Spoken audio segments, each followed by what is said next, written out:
l'Assemblée. Fernand Tavares, vous êtes en direct avec François de Rugy, député écologiste de Loire-Atlantique. Alors on sait que chez les écologistes, les états d'âme sont divers et variés, puisqu'on a bien compris qu'une partie d'entre vous est des réformistes et les autres sont contestataires, dirons-nous. Alors, vous étiez à la commission des lois ce matin, vous avez entendu Manuel Valls. L'un des écologistes a dit qu'une majorité de députés de votre groupe se prononcerait contre, de toute façon, ce projet de loi constitutionnelle. Vous sortez de l'hémicycle et je crois que vous avez eu un petit aparté avec le Premier ministre. Est-ce que ça vous a rassuré ?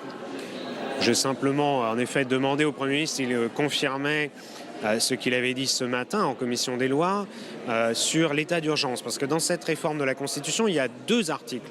Un sur l'état d'urgence, un autre sur la déchéance de nationalité. Souvent, on ne parle que de la déchéance de nationalité. Sur l'état d'urgence, nous sommes plusieurs députés écologistes, sans doute la moitié du groupe, à être pour l'inscription dans la Constitution.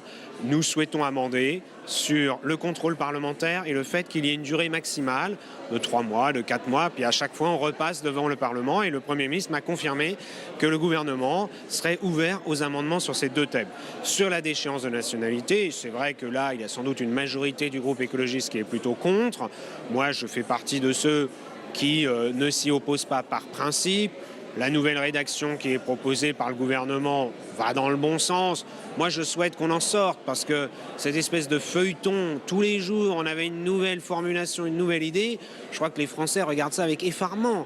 La question de la réforme constitutionnelle n'est pas centrale, ni dans la vie de notre pays, ni dans la lutte contre le terrorisme. La loi qui va être bientôt adoptée en Conseil des ministres, qui a été préparée par Bernard Cazeneuve et Christiane Taubira, qui renforce les moyens de la police, renforce les moyens de la justice, est plus importante en quelque sorte.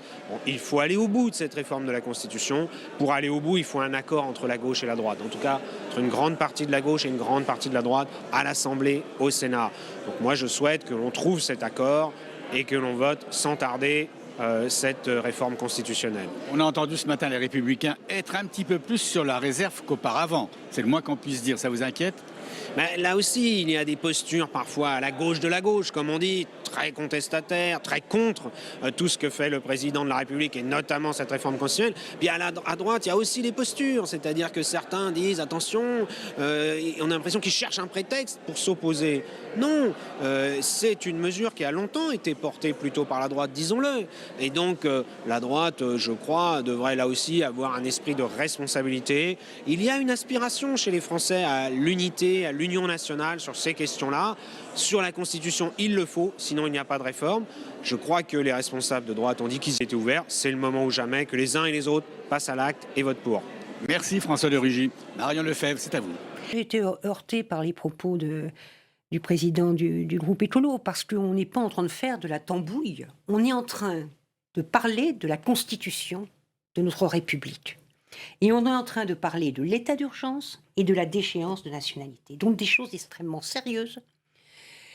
Et on a un Premier ministre qui arrive en commission des lois et qui nous explique qu'on va enlever le mot binationaux.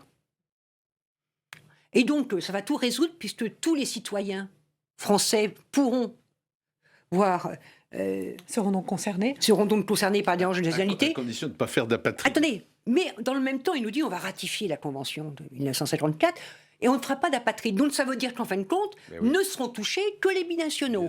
Donc on recrée l'inégalité, c'est-à-dire que vous êtes français mais vous avez une double nationalité, vous pourrez vous voir perdre votre nationalité. Vous êtes français sans double nationalité, on ne pourra pas. Donc, on ne pourra pas déchoir un Français qui a atteint à la nation s'il n'a pas de double nationalité. Non, puisqu'il dit qu'il va ratifier la Convention. Non, mais plus gravement, j'ai envie de dire plus gravement encore, soit c'est une mesure utile dans la lutte contre le terrorisme, contre les barbares, soit, mais même le Premier ministre nous l'explique, bon, ça n'a aucune efficacité, mais c'est un symbole. Mais alors c'est un symbole de quoi ? C'est un symbole de quoi ? De quelle république on veut donner à voir à nos enfants ? C'est un symbole de quoi ? Vous savez, moi je participe souvent à la remise des diplômes de nationalité.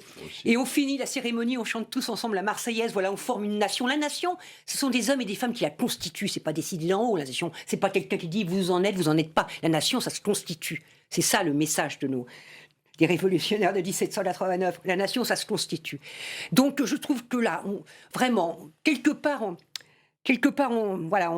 on dit, ben, la France fait ça, voilà, pour donner à voir. Donner à voir, c'est tout. Ben, je trouve que c'est grave très de symbolique. s'attaquer à la Constitution pour ça. Philippe Pouillon.